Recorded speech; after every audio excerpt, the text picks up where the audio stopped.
They called it the weapon of the future, a masterpiece of American engineering, a rifle so light, so precise, and so deadly that it would change the very face of modern warfare. It was the rifle that would win the Cold War. Before a single shot was fired, its name was the M16, a gun designed not just for soldiers, but for a legacy. Polished aluminum, synthetic plastic, jet black finish. It looked like something out of science fiction. When soldiers first held it, they believed they were holding the future itself. In 1965, when the first combat troops landed in Vietnam, the M16 arrived with them. It was more than a weapon.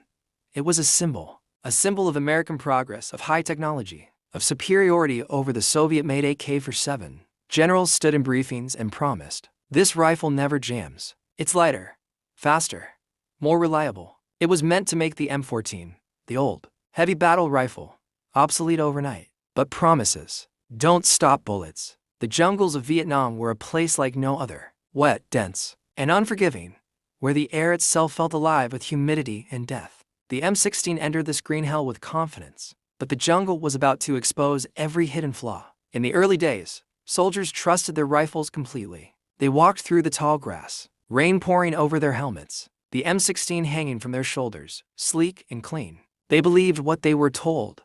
It's self-cleaning. No need for oil. No need for maintenance. But the jungle didn't care about promises. During an ambush near Pleiku, a small squad of American Marines found themselves trapped under heavy fire. They hit the ground, mud splashing around them, and raised their rifles to return fire. The air was filled with the sharp echo of gunshots, but not from their side. Because when they pulled their triggers, nothing happened. Click, then silence, then another click. The M16s jammed, one after another. Shells stuck in the chamber, bolts refusing to move, bullets half fed into the barrel. In the chaos, men tried to fix their rifles with their bare hands, screaming, "It's jammed! It's jammed!" But the enemy didn't wait. In that endless second of mechanical silence, lives were lost. When the firing stopped, bodies lay motionless in the mud, rifles still clutched tightly, their barrels filled with dirt and blood. A young Marine later wrote to his family, "I watched my friends die trying to clean their guns. They told us it wouldn't jam, but it did, every time." By late 1966, these letters began to multiply. Mothers, fathers, and wives started asking questions. What's happening over there? Why are our boys dying with jammed rifles in their hands? At first, the army denied everything. They called it poor maintenance. They said the soldiers didn't clean their rifles properly. But how could they? The cleaning kits hadn't even been issued yet. Behind the scenes, documents revealed a darker truth. The M16 had been changed. The original design used a special type of gunpowder, clean, stable, reliable. But the ammunition sent to Vietnam was switched to a cheaper powder, one that left behind carbon residue and corrosion. No one told the soldiers. No one even warned them. Each time they fired, the inside of the rifle filled with carbon and residue, turning it into a ticking time bomb. Within just a few hours of combat, it would seize up completely. And yet, the propaganda continued. Officers repeated the same line. The M16 is the best rifle in the world. But out in the field, it was a different story. Men began taping cleaning rods to their rifles, hoping to jam out stuck cartridges during firefights. Others abandoned the M16 altogether and picked up enemy AK-47s, the very weapon they were supposed to defeat. It was a bitter irony. American soldiers forced to fight with the enemy's gun because their own had failed them. Inside the Pentagon, reports started stacking up, pages filled with accounts of death, malfunction, and fear. Yet, official statements stayed silent. The truth was too embarrassing to admit. The M16 wasn't just a failure of design. It was a failure of honesty, a betrayal dressed in gunmetal and pride. And for the young men who fought in that humid jungle, it became a ghost that haunted every mission. Every time they pulled the trigger, they wondered, would it fire this time? Or would it jam again? By the end of 1967, whispers began to spread through the ranks, not just about the gun, but about the government itself. Was this just incompetence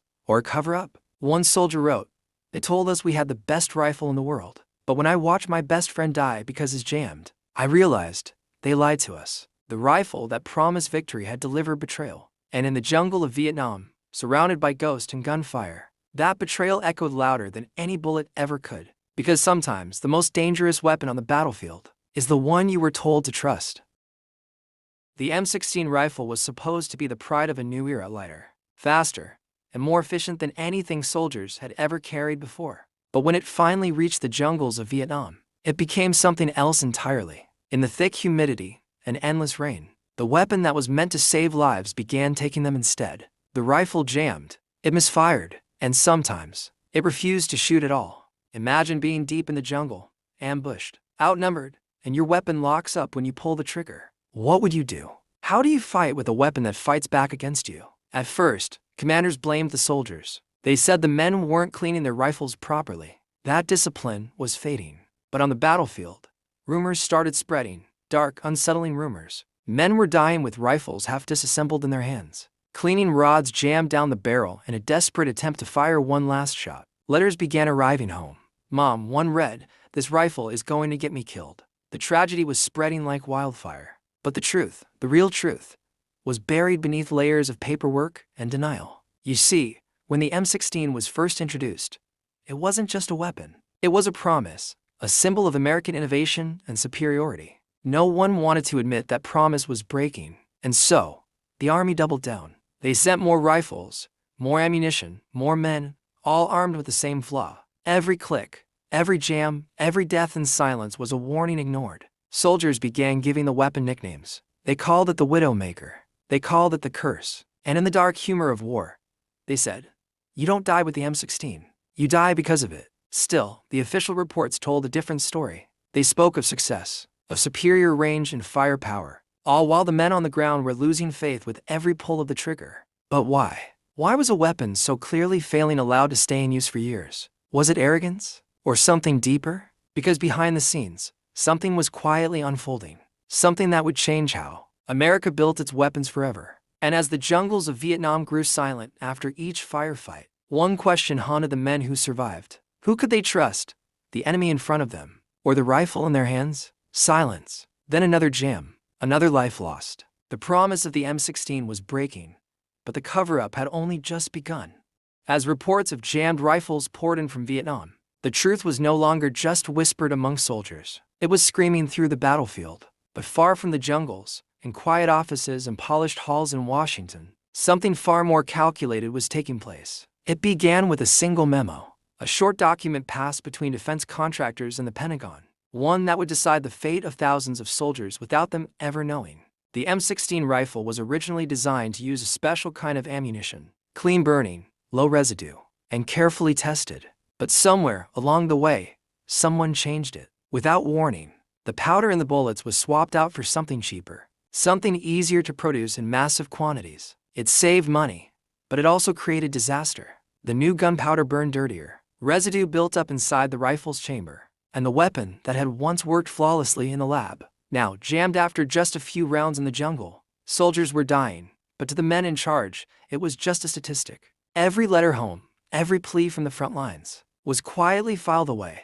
Another document buried under layers of bureaucracy. What's a few malfunctions, they said, compared to progress? But to the men holding the rifles, progress meant nothing if it came at the cost of their lives. And still, the truth remained hidden. There were congressional hearings, official statements, and polished speeches assuring the public that the weapon was performing as expected. Yet behind closed doors, officers were ordering emergency cleaning kits, new training manuals, and redesigns to fix the unexpected issues. It wasn't unexpected.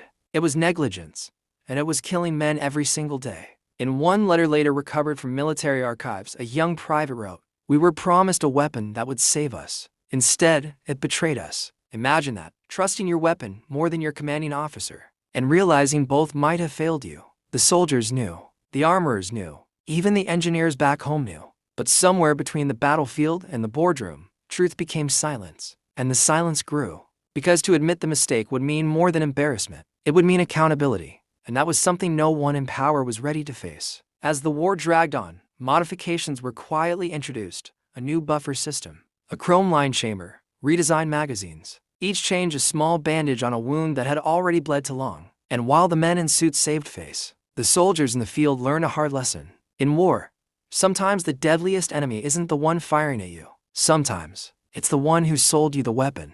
But the truth, as history often proves, can only stay buried for so long. A whistleblower was about to step forward, a man who'd seen the reports, read the memos, and couldn't stay silent anymore. It started with one man, a quiet analyst in a government office who had seen too much. Stacks of reports lay on his desk, pages filled with test failures, complaints, and casualty notes that all trace back to one weapon, the M16 rifle. Every document told the same story, and yet every official briefing told a different one. He couldn't look away anymore. The man's name was never revealed publicly, but within the Pentagon, he became known only as the Ghost, because everything he touched disappeared. His memos were deleted. His letters were ignored. His warnings vanished from the record. Still, he kept copies, hidden deep in a locked drawer were the papers that would one day expose a truth darker than any battlefield. He knew that if he spoke, his career would end. But if he stayed silent, more soldiers would die. It was no longer about politics. It was about conscience. Late one night, under the dim light of a desk lamp, he began typing his final report, a confidential document addressed not to his superiors, but to the U.S. Congress. He called it simply, Systemic Failure in Small Arms Procurement. Within its pages, he revealed the deliberate switch of gunpowder, the falsified field tests, and the manipulation of data that allowed a defective weapon to be declared battle-ready. It was a time bomb wrapped in truth, but before it could reach Capitol Hill, someone intercepted it. A quiet knock on his door, a shadow in the hallway, a warning whispered through the chain of command, stop now or disappear. And just like that, the report was buried. No one ever saw the original copy again. Months later, however, fragments began to leak. A journalist from the Washington Post received a package, no return address, no note, just photocopied pages covered in classified stamps. The headline that followed shook the nation. The rifle that fails, soldiers dying from faulty weapons. For the first time, the American public demanded answers. Televised hearings began, and generals in pressed uniforms sat under harsh lights, swearing that everything had been done by the book. But the documents told another story, one of shortcuts, cover-ups, and corporate greed disguised as patriotism. The whistleblower's name was never spoken aloud in those hearings, but his words echoed through every question asked, every uncomfortable pause, every photo of a fallen soldier whose weapon jammed mid-battle. What good is a war machine? One congressman asked, if it kills our own before it kills the enemy? For a brief moment, truth pierced through the fog of bureaucracy. Changes were ordered, contracts were reviewed, a new cleaning kit was issued to every soldier. But history remembers how institutions behave when threatened. Soon, the media shifted focus. New headlines replaced the old ones, and the man known as the Ghost faded once again into silence. They say he was transferred to another department. Others say he resigned.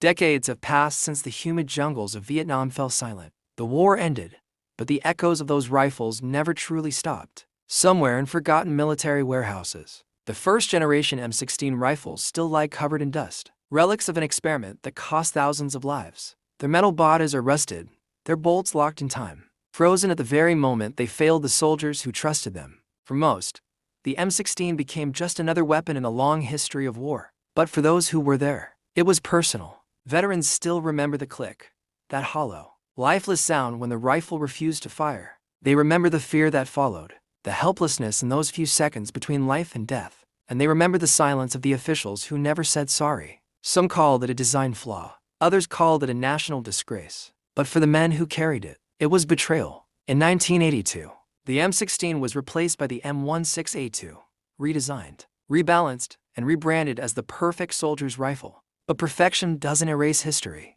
Every new upgrade was a quiet confession that the old design had failed. Every new test was an apology written in metal. And yet, even as the weapon evolved, the ghost of the past refused to fade. In memorial parks across America, names are etched into black granite, rows upon rows of men who never came home. Somewhere among them are those who didn't fall because of the enemy, but because their weapon jammed. Families never knew. Reports were buried, and the truth, like the jungle mud, swallowed everything whole. In 1995, a declassified report finally surfaced, revealing just how deep the cover-up had gone. It described fake test results, silenced engineers, and contracts pushed through under political pressure. For the first time, the system admitted what soldiers already knew. The M16, as issued in Vietnam, had never been ready for war. That single line sent shockwaves through the veteran community. But no amount of truth could bring back the fallen. It was justice without victory, an apology without voice. Today, historians debate whether the M16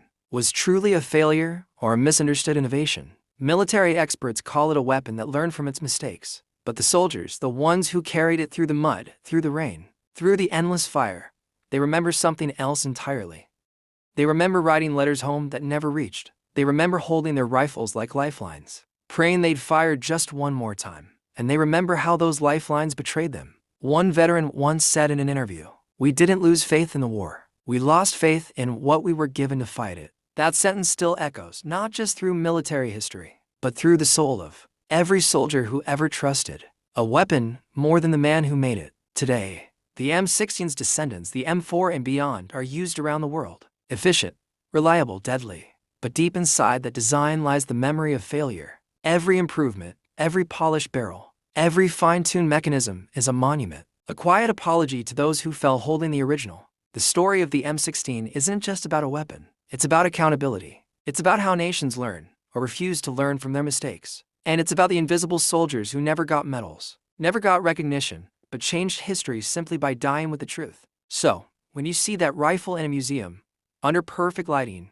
behind glass, remember the men who held it in the dark. Remember the mud, the silence, the click that never fired. Because history doesn't always shout. Sometimes, it whispers, and in those whispers, the forgotten soldiers still speak.